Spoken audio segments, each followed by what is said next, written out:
Having a document matters because you might be used to just recording a Loom video, or you might be used to just recording a video. And you want to know why? Because it's easy. And it's easy for you, which is good. Having it documented in that way is better than nothing. So if you are documenting your processes with videos, like fantastic, cheers, that is a good thing. Here's why you want the written though. It is drastically harder to reference a video while you are doing the task than it is to follow written instructions. Right? So you want a video that explains it and gives everybody the overview, but then you want that step-by-step process so that when they actually need to implement it, they could do so quickly by referencing the written version that's quick to scan, easy to reference, and easy to implement off of.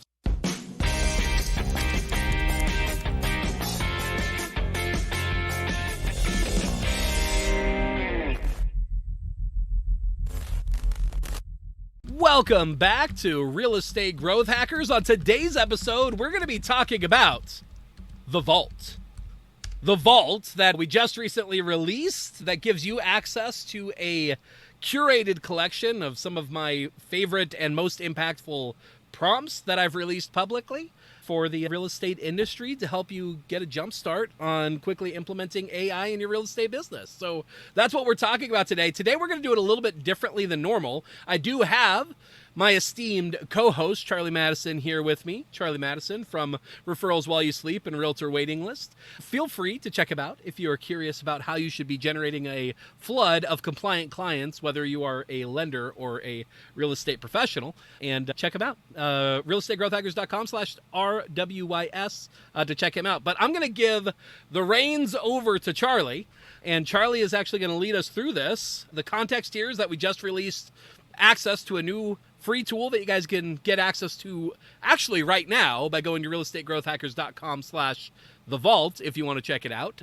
Charlie's going to walk us through this, ask me questions about this, and yeah, hopefully it'll be a good conversation. Awesome. I'm really excited about this. I got the text in the last week, hey, the vault is open. And so personally, I don't know whether Zach created this vault so that he could use it and finally give it to folks, or because he was tired of me asking him to, which prompt did you use for this? Which prompt did you do for that? Either way, it was like it's Christmas. And Indeed. So I am really excited, and I just want to jump in the deep end. From your perspective, there's tons of AI tools and prompts and books and out there. What is it that sets the vault apart in the real estate sector for you? Yeah, so most of what I've seen in terms of templates has been, so if you look at a, I don't know what to call it, on the left-hand side, something tilted toward based on experience, expertise, and like real-world stuff versus generated by AI based on generic information and maybe a modicum of understanding about the real estate industry. I found that in general, most of the stuff that's coming out about AI, whether it's real estate or not, tends to be more toward general, vague, not really based on what's actually working or any level of expertise or understanding in the real estate industry, right? And so what's different about the Vault is that the Vault is much more tilted toward the real estate industry, real world experience, actually running ads, seeing how those ads perform, actually building out processes in a real estate business for real estate professionals directly, regardless of AI. And we're using AI to amplify those results. We're using AI to make what we're doing better. And so all of the templates are centered more in real world experience and real world expertise rather than, hey, we got a shiny new tool, let me ask it to generate 1,000 of ideas that may or may not actually be any good, right? So this is really a curated list. And like part of how you could tell that is that I don't say, we got 1,000+ things in here, because that's what everybody else is saying, right? Everybody else is saying like, oh, get access to this library of over 1,000 things. It's like, no, I think I got 7? Not a whole lot. Yeah, nine maybe, 9 prompts in there, plus some slides and stuff. It's not like this massive library of things, but everything that's in there is battle tested and proven in the real world. And that's really what makes it different, I think. Yeah, that makes sense to me. I know just last week We were walking and you were showing me how to do some stuff with ChatGPT and AI.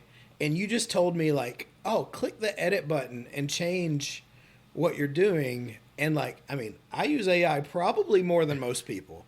And I had no clue that existed. And over the last week, like, your actual experience, like, has changed my whole ChatGPT. I used to be so frustrated that, like, it would break. And just that one little thing. So yours actually works. I agree. And that's actually, that concept is one of my Power GPT principles, that you stop it when it's going wrong and you edit it in order to reiterate on it. So now that you mentioned it, I don't actually have that documented here, so I need to get that one into the vault as well. I'll get that updated and added in. Nice. I love that. What is your favorite prompt in here? Ooh, that is a good question. So my favorite prompt, actually, it isn't a prompt. It's 3 of the templates that are in there, because they all are about the same concept, but they're different ways of tackling it. And it's all around actually prompt engineering and development. So all around building your own prompts. So in there, I've got the Mega Prompt Framework. And the Mega Prompt Framework is all about just showing you what do you want to have inside of a prompt in order to get good, consistent, repeatable results, right? So we've talked about this on previous episodes, but it's all documented in there and laid out. And then with that as the foundation, I have 2 other prompts that sort of build on that. One of which is Prompt Engineer GPT. And what you use that one for is, you know in your mind that you have some sort of process that you want to build a prompt for. And so you go and you leverage the Prompt Engineer GPT, and you go in and you start it up and you just start answering questions. And then from those questions, it'll give you back a mega prompt template that you could then take and reuse, right? So it has all of the structured stuff of, it comes back with the persona and the goal and the steps and the task and the context and constraints. It comes back with all of that for you so that you don't have to fill in the blank, which honestly can be hard sometimes. And you can just word vomit and say, this is what I want it to do. This is how I want to think through this. This is what I'm looking to accomplish. And it'll actually guide you through all the context that it needs in order to help you build an amazing prompt on your behalf. And it makes that process really easy. So that one's really powerful. But you know what's even better than that? Tell me what's better than that. Not having to think about the prompt if you don't need to. And so the second prompt, the second one in kind of in this dual set, is how you turn a successful thread into a new prompt. And so that one takes a little bit of a different approach, where Prompt Engineer, the whole idea is you know what you want it to do and you're working with it to build it, right? Sometimes that's the frame of mind that you're in, and it's useful to have a tool for that. But other times, you already started down a really long chain with ChatGPT and you said, you know, I want you to write me a text message to a friend based on this concept. And then it comes back and it's wrong. And so you're like, no, a little bit more like this, or I like that part, but not this. And okay, no, keep this, but make it a little bit different, blah, blah, blah. Okay, cool. Now we got it perfect, right? So you go through your kind of your typical ChatGPT process and now you got it perfect. Well, wouldn't it be cool if the next time, like, say that's a process that you plan to need to do in the future, right? Wouldn't it be cool if you could take that process that you just went through and turn it into a mega prompt, so that next time all you have to do is fill out the friend and maybe what you want to say, and then it comes back to you with a 90 to 99% of the way there, you know, message that's good to go. Well, that's what turn a successful thread into a new prompt, what that prompt is there for. So after you've gone through a process and you've got ChatGPT to get you back exactly what you want, you throw this prompt in the middle of a thread that already exists, and it'll come back to you with a well-structured prompt for you to take that process and repeat it in the future.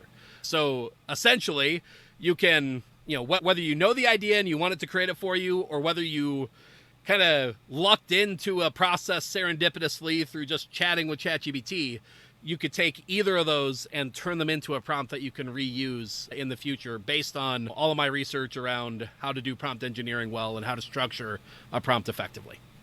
I love that. And one of the things that I love about your prompts is that your prompts are, I'll use the word meaty.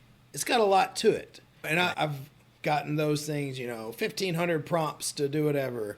And I actually found one today, and it's just 1,000 lines in Excel of, like, I don't know, tweets, basically.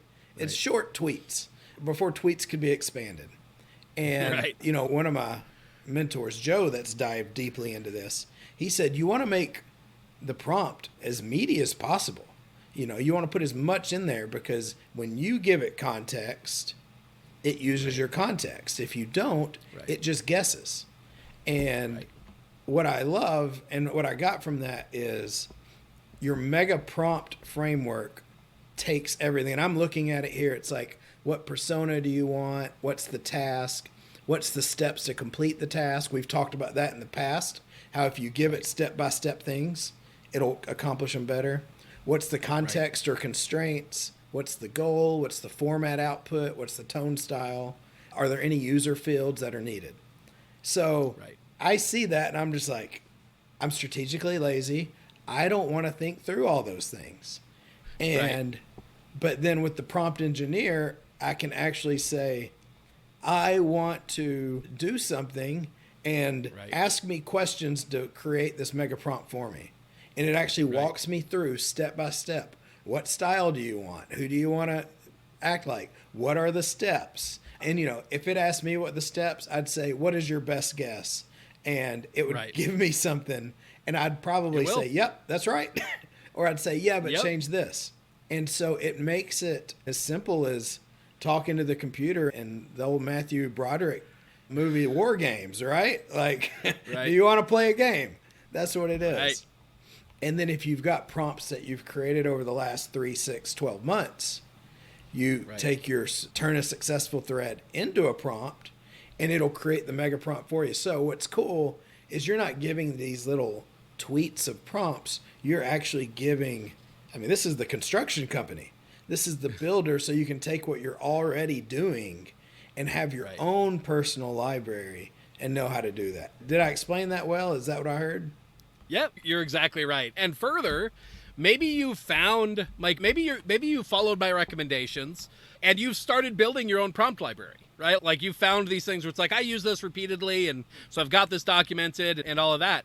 Well, if you haven't been building them with the mega prompt framework, you could take your current prompt, throw it into Prompt Engineer GPT, and likely get an even better prompt back that's structured in the right way to maximize the effectiveness over time.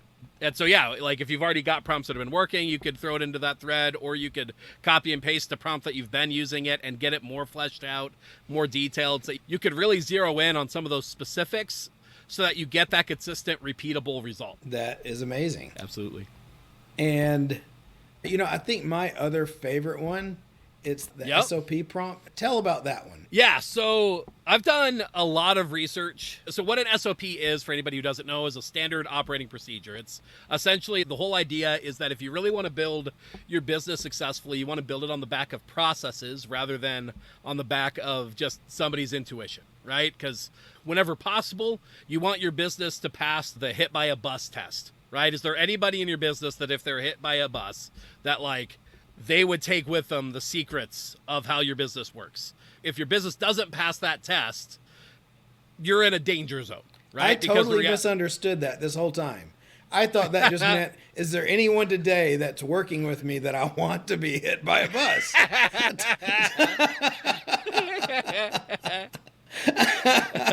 Now it makes more sense. That's Machiavelli's bus test. But anyway, so the idea behind a standard operating procedure is that you have the systems in your business documented to a point that you could essentially hand that documentation over to somebody brand new, and they could take it and run with it, right? They could take it and implement it.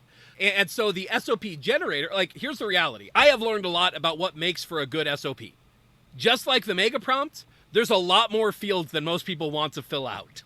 Right? There's a lot more steps to this. And honestly, I use this thing so much, I don't even remember all of the things that I throw in here. Let me go ahead and pull it up to remember some of these.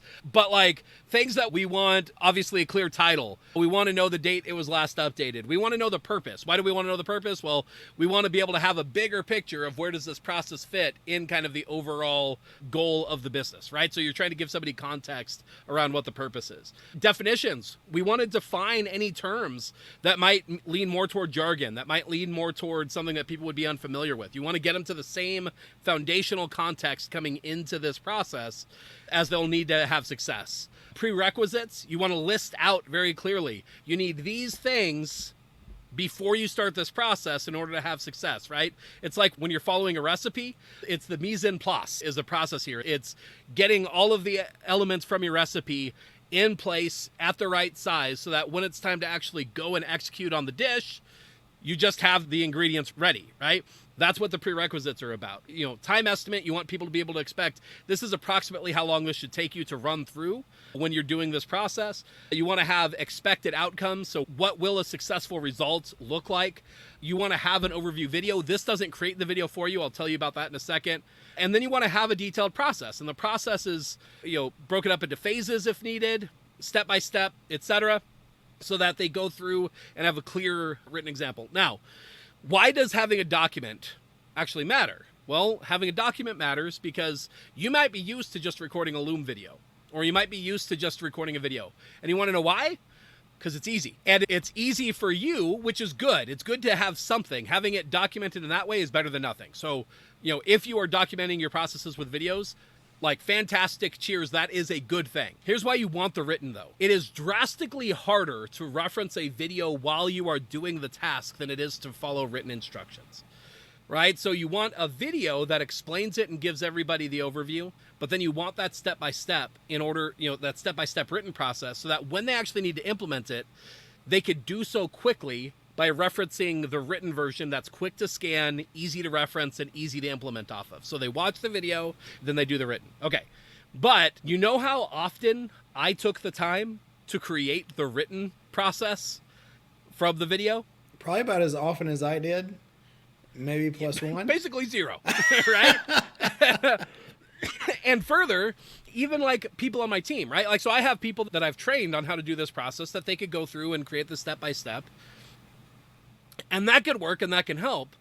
But taking a video and turning it into a well-structured SOP document like this, it's a lot of work. Like, it is a lot of work to go through and do that if you are a person going through and doing this process. So, like, it's worthwhile, it's valuable work, but it takes a while. You know who it doesn't take a while for? AI. When you feed it a transcript and tell it to take that transcript and turn it into this style of a structured document. And so that's what we did, right? So we set up this mega prompt to make it so that all those videos that you are already creating to show a process, explain what somebody needs to do, it could take those videos and turn it into this.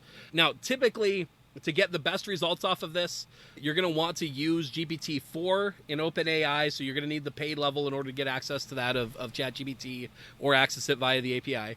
I'm guessing most people will probably use ChatGPT. Or you're going to need to use Claude. I have found it's best to avoid long videos. So typically your best SOP length videos are 15 minutes or less.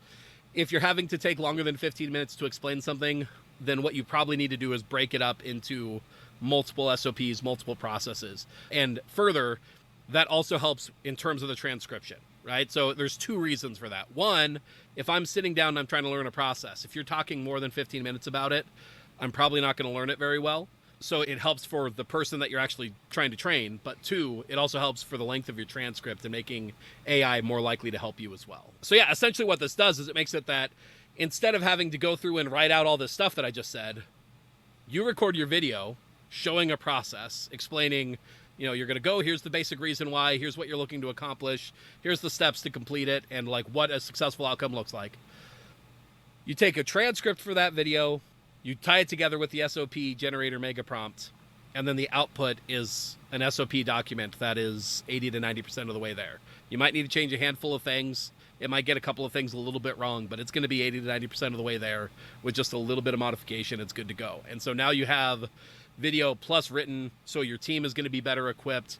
Your processes are drastically more repeatable. And we took a process that would have taken even a VA legitimately 2 to 3 hours, even off of a 15-minute video, to create SOP documentation.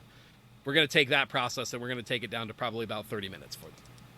And it's going to be in the method you want, and it's going to be done correctly. And now they're just editing it, which is amazing. Exactly. So, we're both big fans of Mike Michalowicz, and he talks about this in his book Clockwork. And I read Clockwork, and personally, I actually created 2.5 SOPs. And I was like, all right, I need to just video this and I'll hand Right. it to my VA. And I've got my VA doing a bunch of different stuff. And so how many SOPs did they end up? I mean, they didn't create many. But with this, I love this because now I can say, take this video, run this, follow along on this, and that way that just as they run through it, they can update it, you know. And so I love that because 3 hours for every SOP, especially when you're getting started, you know, or in real estate. I mean, with AI, our technology is changing. Like, I mean, probably the SOPs are going to be updated fairly regularly. Right. And so now I can shoot a video and have it updated, which is pretty cool. Absolutely. Absolutely. This one's probably my favorite because it has the ability to create so much consistency and service with such little bit of time, which is just the magic mark, right? Indeed. Yeah, it's powerful. This, I don't know, correct me if I'm wrong, but in terms of what I've put into here with the prompt engineer, GBT, the SOP generator, as well as like the presentation that's in here and some of the lead generation stuff that I threw in here, like I didn't hold back in terms of the power of what's in here. This is literally the foundational information in here is stuff that I have sold for thousands of dollars across courses and memberships and things in terms of the education and the value that's put behind here. So this isn't just like AI generated 10-point checklist. This is a powerful tool designed to really kickstart and get you success for sure. Yeah, I love it. You've got in here, you know, how to market listings on Facebook Marketplace, how to promote a single property on Facebook. And what's good about it is you know AI really well. You're one of the smartest people that I know when it comes to actual effective marketing and direct response marketing and relationship marketing. Like, that's really cool. And so you take all of that and put that into how to create a really good Facebook post, for example. And of course, you know, other people can learn this, but now, you know, if I'm a team leader, you know, my admin can now like crank out. I mean, you could do a lot of these really quickly, you know, a 30-minute time block, you could create a bunch of them.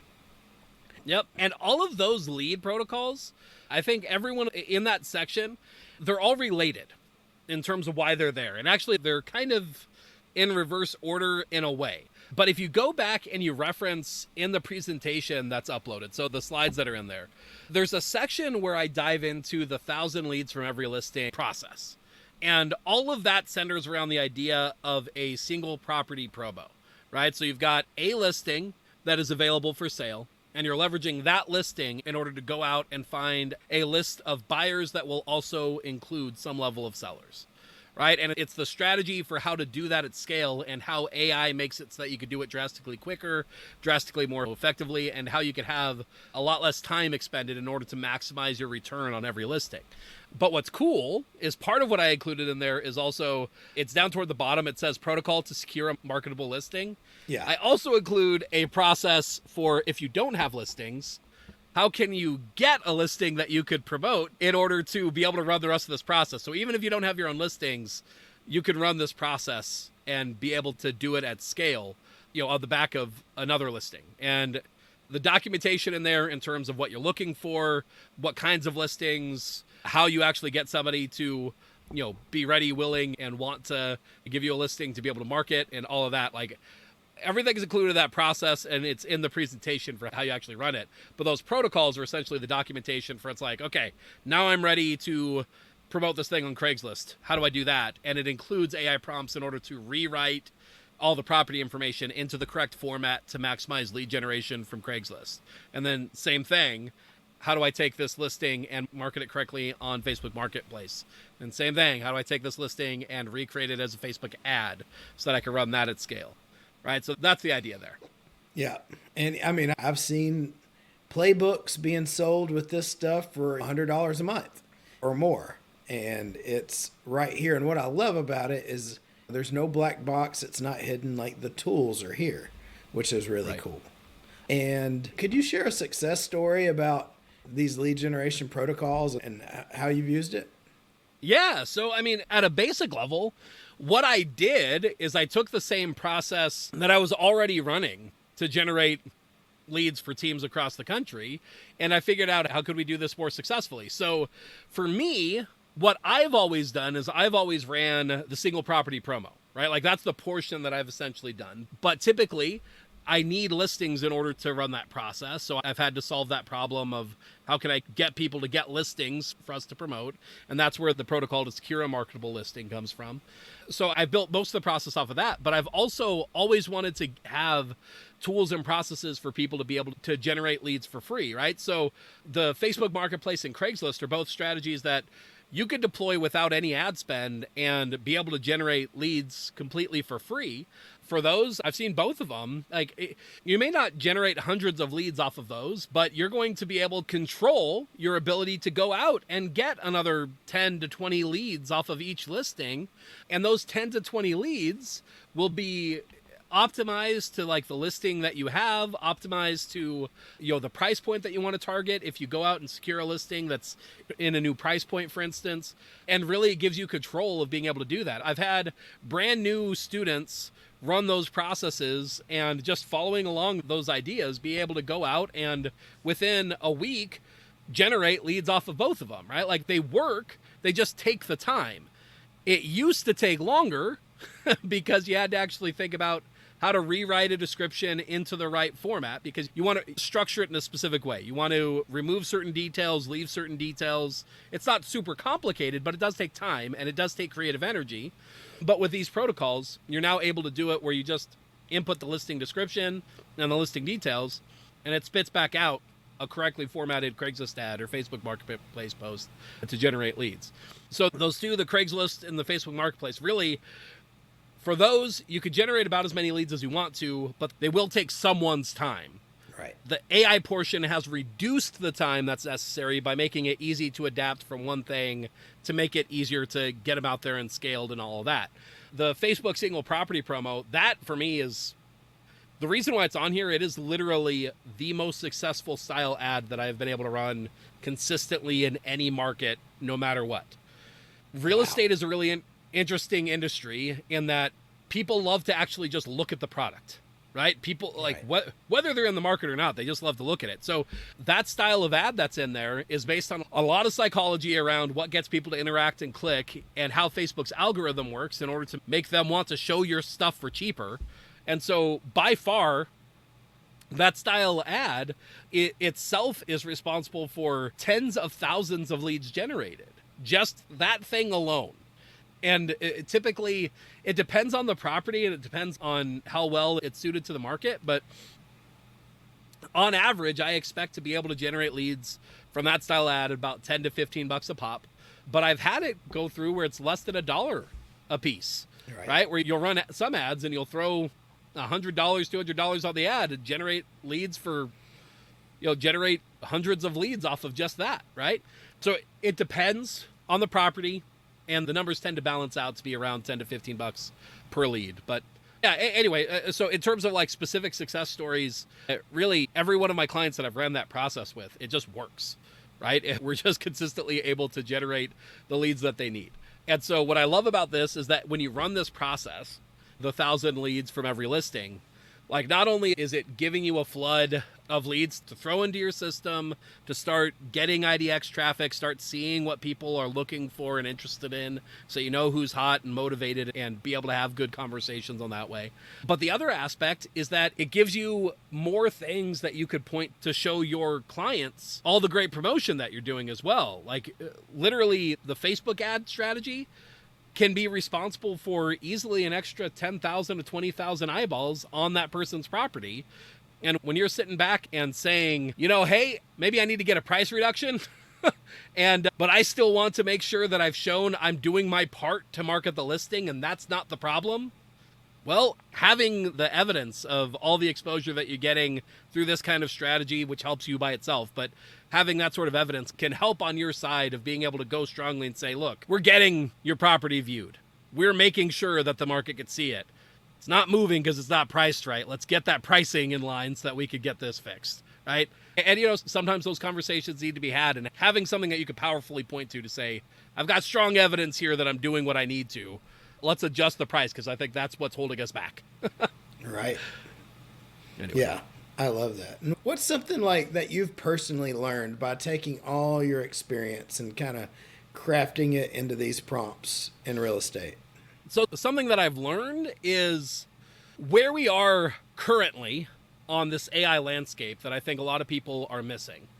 Will this help you to drastically be able to increase your output? Yes. Will it do everything for you? No.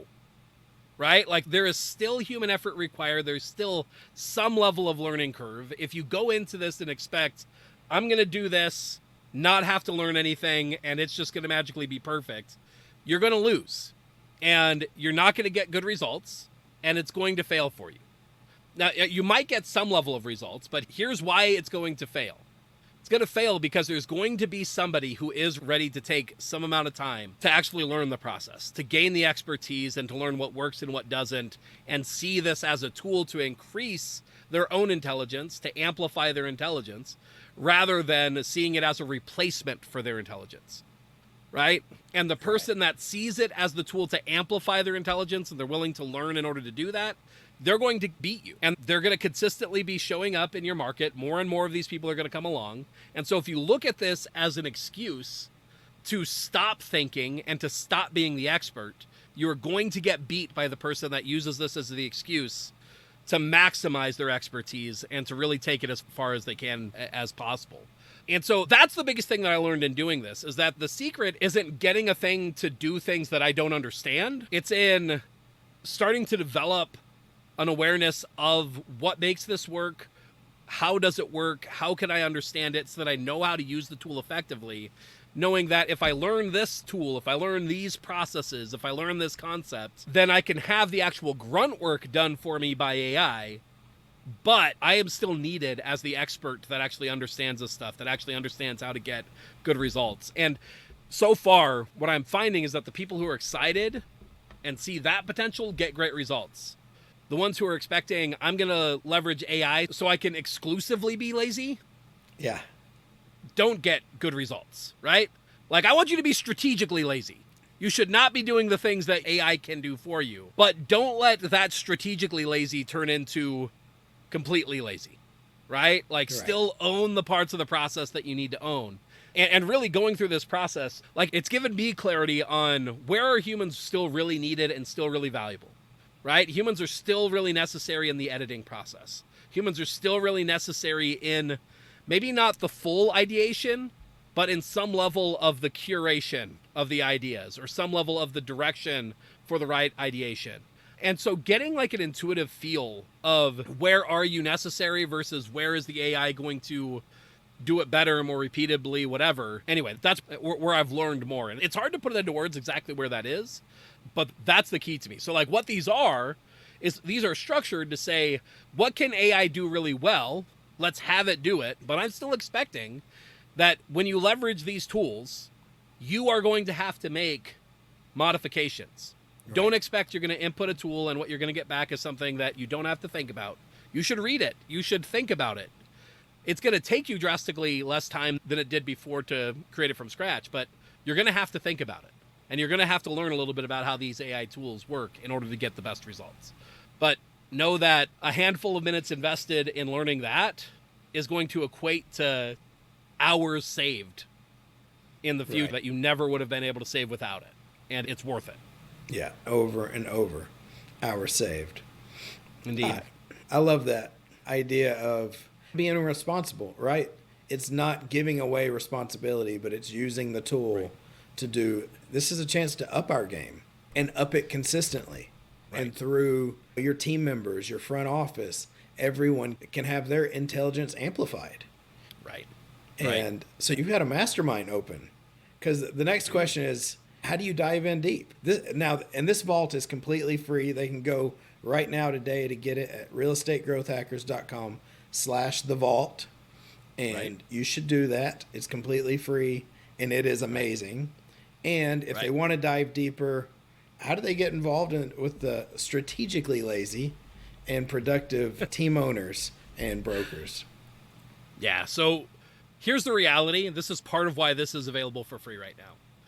I know that the answer to actually getting the most value out of what's going on in this AI revolution that's happening in the world, and we're seeing it impact real estate, the way that you're going to get the most value out of this is by actually coming alongside other people and getting the help to put it into practice. Because I can't convey everything that you need to understand on this show through my written guides. I can't. The reality is that these systems start to become so in tune with like how you think and how you need to understand them in your business that you need things put a slightly different way to understand it, right? Like, shoot, here's a really good example. You mentioned that edit button, right? Like you mentioned the edit button. The reality is we talked about that principle on another show, probably near the beginning of us starting this process of talking about AI. And it didn't click until we were in a scenario trying to implement it and actually getting to see where and why that's relevant, right? And I can't do that for everyone, right? I don't have the time to do that for absolutely everybody, and it's not something that I can come alongside everyone and do. And so that's why we started the mastermind. We started the mastermind for those that are excited to be able to put this stuff into practice in a real estate team where you have a group of people that you're trying to equip to do this at scale, whether it's the agents on your team or your back office staff or you personally. So we're coming together and actually putting these things into practice, both all sorts of different ways, from marketing, sales, lead generation, back office servicing, even systems to try and optimize your business overall, right? And how you think about your business. Anywhere that we can see where it's like, these are consistent processes that are happening in our business. What can we do to use AI to make them better, more amplified at the highest level? That's what we're coming together to do. So we come together, we talk about these things, we discuss them, but we also put them into practice and build solutions together. So you get the benefit of having me actually come alongside, hear the things that you're looking to build, and we build them together. We are also coming together as real estate teams, high-level real estate teams all across the country, possibly all across the world at some point. I have had clients all across the world right now. I think everybody that's involved in the mastermind is in the States. But man, this applies to anywhere that has a similar market to the States, right? Canada, Australia. I know those markets especially would make sense for this too. Anyway, and so we come together, and so you get the benefit of not only hearing my perspective, but hearing the perspective of other teams and what they're solving and how they're deploying AI. And we all come together to make that happen. The whole goal is to make it, how can we make your learning curve as easy and as short as possible to get to that end result as quick as possible, where you don't have to go through nearly as much of the slogging through YouTube videos, the reading through guides, trying to understand them, that we apply them to your business and your use case as quickly as possible so that you have the benefits right away rather than having to go through the full learning curve to get to the benefit, right? It's all about doing that process quicker and more effective together. So yeah, if you're interested in that, you could reach out to us at realestategrowthhackers.com/contact. Let us know that you're interested in the mastermind, and we'll get you the details on how you can get involved. It is not something that we plan to let everybody into. So reach out to us and let us know if you're interested. We'll get you the details, and we'll be able to see if we'll talk and to see if it's a good fit. Long term, I think we'll see how big it grows. Right now, I'm feeling like about 10 people is about the right number, and that's 10 total groups, total teams, right? It's not 10 people in total. So if you've got like a bigger organization, that's part of why we're keeping it to a smaller amount so that we could cover different departments and whatnot effectively. But yeah, we're not looking to have a massive amount. We're looking to have a kind of a niche group of people who are motivated, passionate, and excited to implement these things. And as a result, when you get in, you become part of it, you get access to everything. Actually, this publicly released vault is our public vault. But people who are part of the mastermind actually get access to what I call the Elite Vault. And the Elite Vault essentially has me removing the filter. And all the filter is, for the most part, is it's, if I am building something and I think it might be somewhat valuable, I'm throwing it in there so that people are able to access it and leverage it, even if I haven't like polished it for public presentation. Right? So it's going to be everything. It's everything that I'm working on, everything from AI image generation, video generation, tools lists, prompts that I can't share with the public, things that for better or worse, I can't share them with the public. So those kinds of things. Anyway, so like you get access to that. You get access to basically every resource that I have available in order to help make sure that you can successfully implement these strategies. So yeah, if that's something that you're interested in, realestategrowthhackers.com/contact. Let us know that you're interested in the AI Mastermind. That is amazing, and now's the time to do it. I'm really excited to see what's in the Elite now because it is going to be great. This is the time to do it. So thank you so much for releasing the vault. I mean, this right here is amazing. If you've got any friends that have listened to this that ask you AI questions, refer them to the vault. And this is the time to use it right here. So thank you so much. You got it. Thanks for coming on and helping me walk through what I put together in there. I find that having outside perspective is always useful for diving into it and explaining it and all of that. But yeah, thanks so much for coming on. Thanks for listening, all you who are listening to this episode. And until next time, we'll catch you up on the next Real Estate Growth Hacker Show. Thanks for tuning in to the Real Estate Growth Hacker Show. Remember, done is better than perfect. To turn the marketing ideas and tactics you just learned into real growth for your real estate business, visit us at realestategrowthhackers.com. If you like this episode, consider sharing it with another real estate professional who could benefit from the information. Or maybe you'd like to subscribe to the show to never miss an episode. You can leave a rating or review on iTunes with your biggest takeaway, helping this show to reach and help more people just like you. Thanks again, and we'll see you on the next episode.